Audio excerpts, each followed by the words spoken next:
Jeti Tasik Banding terletak berhampiran jambatan yang menghubungkan Gerik dengan Jeli di Kelantan melalui lebuh raya Timur Barat. Dari jeti inilah sekumpulan pelajar universiti yang mengikuti program UKM Global Student Mobility Partnerships telah memulakan perjalanan menuju Kampung Cuai, Belum di Gerik, Perak. Dari jeti ini, ia mengambil masa selama lebih kurang sejam setengah untuk sampai ke kampung orang asli tersebut. Rumah bot bergerak perlahan membawa mereka merentasi tasik yang menghijau airnya dan dikelilingi oleh pulau-pulau yang diliputi oleh hutan hujan tropika yang tebal dan menghijau. Tasik Temenggur ini mempunyai keluasan lebih kurang 152 km persegi. Ia merupakan sebuah tasik buatan manusia, hasil pembinaan empangan Temenggur yang telah siap dan dirasmikan pada tahun 1976. Tasik Temenggur ini termasuk dalam kawasan hutan Belum Perak. Hutan Belum terbahagi kepada dua bahagian, iaitu Lower Belum dan Upper Belum. Kampung Cuai terletak dalam kawasan Lower Belum. Para pelajar yang mengikuti program ini berada di Tasik Banding atau Tasik Temenggur dan Kuala Sepetang di Perak dari 22 hingga 25 Ogos 2013.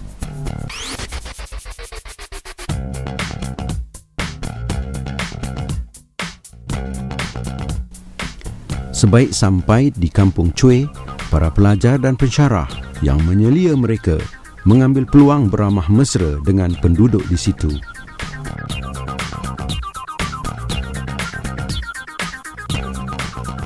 Penduduk yang terdiri daripada orang asli dari suku Jahai dan Temiar ini sentiasa menyambut pengunjung dengan mesra. Melawat perkampungan orang asli merupakan sebahagian daripada program UKM Global Student Mobility Partnerships. Program mobility ini disertai oleh pelajar universiti, tempatan dan dari luar negara.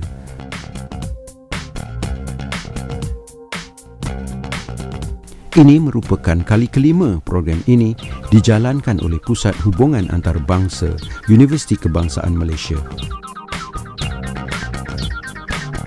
Pelajar yang berjumlah 13 orang dengan 3 orang pensyarah telah tinggal di Kampung Cuai selama beberapa hari. Mereka telah menjalankan beberapa aktiviti bersama masyarakat setempat. Menurut ketua suku di kampung ini, terdapat 8 buah rumah dengan 8 buah keluarga dengan jumlah ahli lebih kurang 40 orang tinggal di kampung ini. Rata-rata mereka yang tinggal di kampung ini beragama Islam. Kegiatan ekonomi masyarakat orang asli di sini ialah menangkap ikan, berladang dan mencari hasil hutan. Antara hasil hutan yang dicari ialah kayu gaharu. Namun begitu, hasil hutan dikatakan agak berkurangan sejak akhir-akhir ini kerana terdapat penceroboh yang masuk ke hutan dari negara luar. Menurut mereka, antara tanaman ladang yang diusahakan ialah tanaman pisang, jagung dan sebagainya. Mereka juga menanam anak-anak pokok getah untuk diusahakan untuk masa hadapan. Kehidupan masyarakat orang asli di sini agak mudah. Biasanya, kaum suku Jahai dan Temiar di sini berkahwin pada usia seawal 12 hingga 14 tahun. Mereka juga mempunyai anak sekurang-kurangnya 4 orang. Anak-anak mereka membesar dan bersekolah di sekolah sekitar daerah ini. Namun begitu, ada juga yang tidak bersekolah dan di antara faktornya ialah sekolah berkenaan jauh dari penempatan mereka. Di antara aktiviti para pelajar di kampung Cueh ini ialah mereka didedahkan dengan cara hidup dan budaya masyarakat berkenaan. Mereka memerhati dan belajar cara membuat hasil-hasil kraft tangan yang mudah. Mereka belajar cara menganyam daun kelapa dan sebagainya. Mereka mengambil sedikit masa untuk memerhati dan belajar untuk menganyam bersama masyarakat di sini.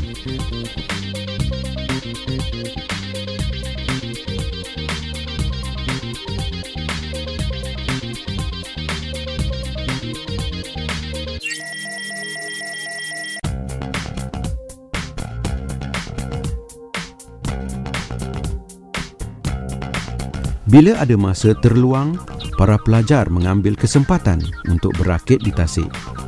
Mungkin ini merupakan kali pertama bagi sesetengah daripada mereka. Namun kelihatannya mereka telah memperolehi kemahiran tersebut.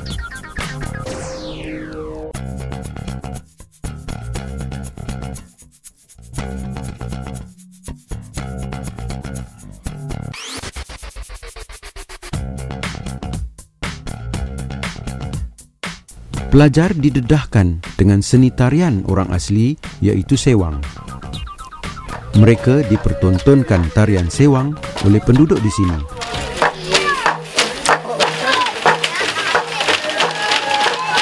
Pelajar serta pensyarah penyelia mereka juga turut sama menari bersama dengan penari sewang berkenaan. Tarian ini kelihatannya dapat menghiburkan mereka yang mengikuti program berkenaan.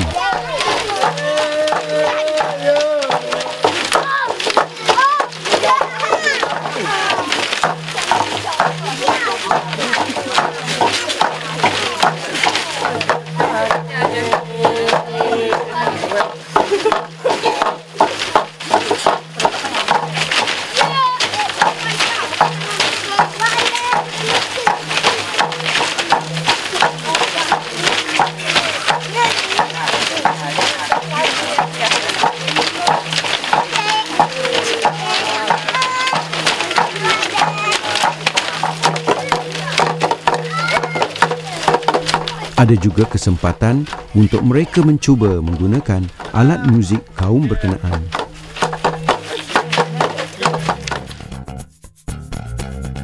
Para pelajar juga turut serta dalam aktiviti membersihkan kawasan sekitar perkampungan.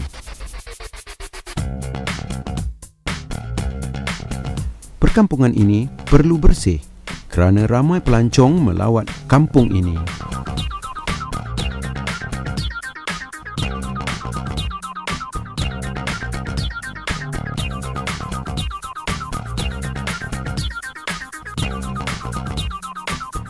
Seni menganyam daun bertam juga turut diajar kepada mereka serta turut melakukannya.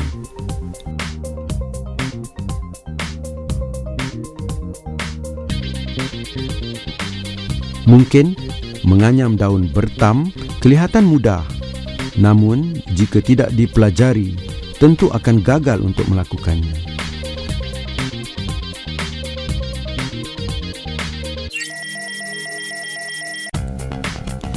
Masyarakat di sini tidak keberatan untuk mengajar setiap perkara berkaitan anyaman ini kepada pelajar hingga mereka mampu membuatnya sendiri.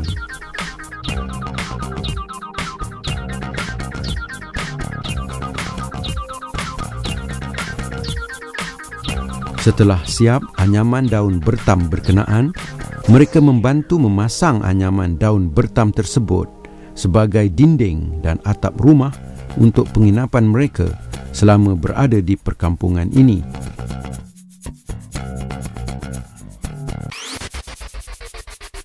Mereka juga turut diajar cara menyumpit. Menyumpit perlu kepada teknik dan latihan yang berterusan. Jika teknik sumpitan tidak sempurna, tentu sasaran tidak mampu disumpit dengan tepat. Pengalaman pertama kali menggunakan sumpitan tentu amat berharga dan tentu sekali sumpitan lebih banyak tersasar. Suasana sekeliling pulau perkampungan ini amat menarik. Agak kerap juga pelancong luar datang menjengah di kampung Cueh ini. Pelancong yang datang ke sini kebanyakannya datang dari luar negara. Antara tarikan yang menggamit mereka ke sini adalah kerana komuniti ini masih mengamalkan cara hidup tradisional. Mereka masih tinggal di kediaman yang beratapkan daun bertam dan berdindingkan daun yang sama yang dianyam dengan kemas.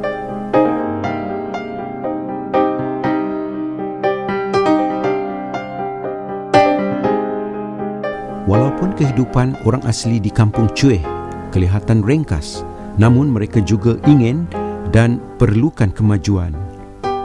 Mereka perlu untuk dibantu menjadi maju, dan cara yang utama untuk mereka maju seperti kaum lain ialah dengan memberikan mereka peluang untuk menimba ilmu hingga ke peringkat yang lebih tinggi.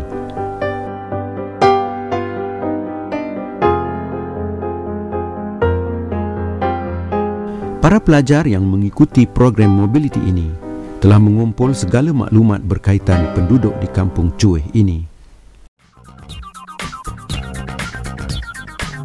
Segala yang mereka perolehi dipersembahkan di hadapan pensyarah dan pelajar yang lain dalam satu sesi persembahan mereka di atas rumah bot.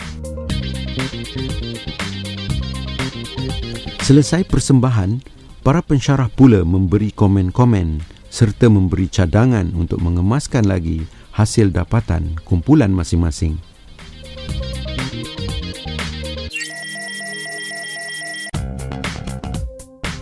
Bila tiba masa untuk meninggalkan kampung Cueh, para pelajar dan pensyarah mengadakan sesi bergambar dan sesi perjumpaan dengan penduduk kampung berkenaan buat kali terakhir. Tentu ini akan menjadi ingatan peserta dan juga penduduk kampung Cueh sendiri. Tentu sekali, wujud perasaan sedih di sudut hati penduduk serta pelajar sendiri.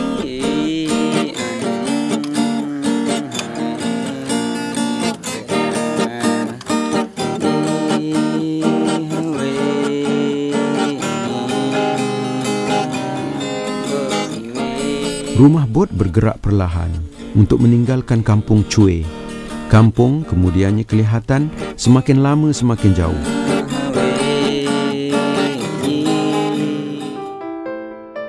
Sebelum berlabuh di jeti Tasik Banding, peserta dibawa untuk melihat bunga pakma, iaitu spesies bunga yang terbesar di dunia. Lokasi bunga berkenaan ialah di Sungai Gedong. Tiba di lokasi, rumah bot berkenaan tidak boleh berlabuh di tebing tasik kerana banyak tunggul-tunggul pokok dalam tasik berkenaan. Tunggul-tunggul ini merupakan tunggul pucuk pokok-pokok balak yang tenggelam ketika tasik ini diliputi air setelah empangan Temenggur siap dibina. Oleh yang demikian, bot digunakan untuk membawa peserta ke tebing tasik.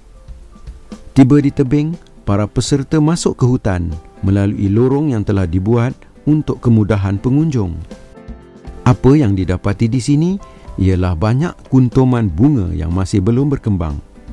Sementara yang telah lama berkembang telah pun membusuk dan membentuk buah yang akhirnya menghasilkan biji benih di dalamnya untuk pertumbuhan baka yang akan datang.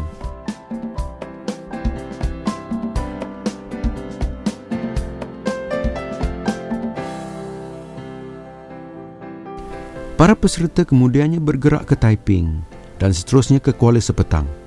Di Taiping, mereka mengambil peluang bersiar-siar di Taman Tasik Taiping. Namun, terdapat beberapa buah tasik yang kelihatan cetek airnya. Walaupun Taiping merupakan daerah yang paling banyak ditimpa hujan sepanjang tahun di negara ini. Di Kuala Sepetang, peserta program melawat pusat ekopelajaran. Mereka sempat melihat kelip-kelip pada waktu malam di Sungai Petang.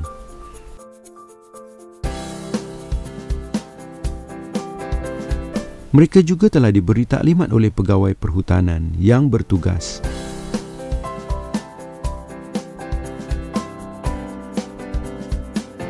Mereka kemudiannya telah dibawa melawat ke hutan bakau di pusat berkenaan yang dijadikan tempat untuk lawatan para pengunjung. Sepanjang lawatan, mereka juga telah diberikan pelbagai maklumat berkaitan hutan bakau yang wujud di daerah ini. Pelajar juga diberi penjelasan lanjut berkaitan hutan bakau di galeri pusat berkenaan. Di sini, mereka mendapat pelbagai informasi berkaitan hutan paya Laut Matang. Selain dari itu, peserta juga dibawa melawat kilang membuat kayu arang yang terletak di kawasan berhampiran. Pegawai perhutanan bertindak sebagai penyampai informasi berkaitan aktiviti kilang berkenaan. Proses membuat kayu arang mengambil masa selama sebulan, bermula dari proses membakarnya dalam relau khas sehingga terhasilnya kayu arang. Kayu arang ini bukan sahaja digunakan sebagai bahan bakar, tetapi juga untuk dieksport ke Jepun. Antaranya dijadikan bahan untuk membuat bahan alat solek dan juga ubatan. Kilang ini telah beroperasi lebih daripada 30 tahun. Setelah selesai lawatan di kilang kayu arang, semua peserta kembali semula ke Universiti Kebangsaan Malaysia di Bangi.